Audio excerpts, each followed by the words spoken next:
This is the great Ferrari F430 Scuderia.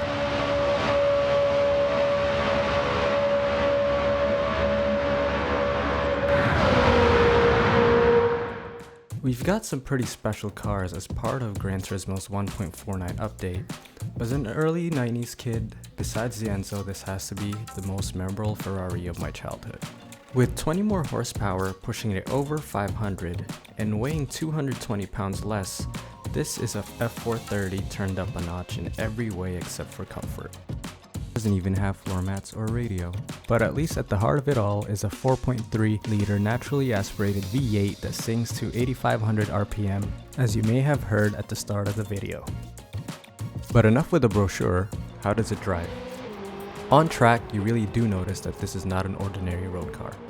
The lighter weight and stiffer suspension really gives plenty of confidence in all types of corners. It is very balanced with a slight tendency to oversteer due to it being mid-engine and having loads of front grip.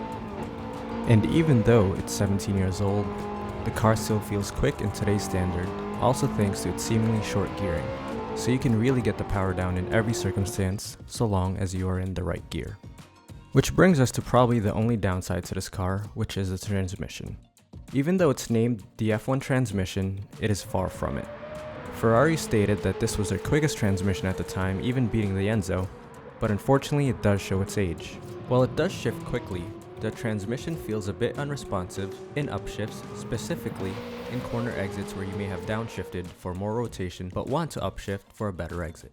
Plenty of times the car just does not let you until your foot is actually on the floor.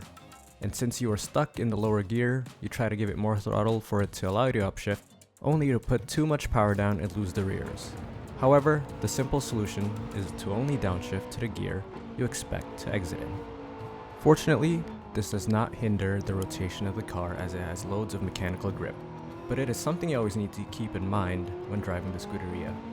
I was actually reluctant to push at first, with comments like Clarkson's mentioning that it is a knife-edge racer. However, after some seat time in the car, it feels tame but extremely rewarding, and more like a switchblade. It's sharp and precise when it's out, but if you don't hit the lever correctly, you may not be able to use it in the time of need, which can of course be fixed by our good friends at the tuning shop. In essence, the Scuderia gives us the best Ferrari had to offer at the time, from a screaming V8, amazing handling and dynamics, only hampered by a transmission, which was really the blunder for most supercars in the era, if we only went from manuals to dual clutches, which then again can be fixed by the tuning shop. Please sponsor me. All that being said, let's see how it performs around our test track. Alright, so here we are at the Barcelona National Layout. Off the line we get a really good start, showing you how the chassis can handle all this power. That's a classic. Nice and cool to turn 1. Hugging the inside of the corner, showing you just how locked in that front end is. But here, I believe we had some driver error, just completely missing that apex, but recovering nicely.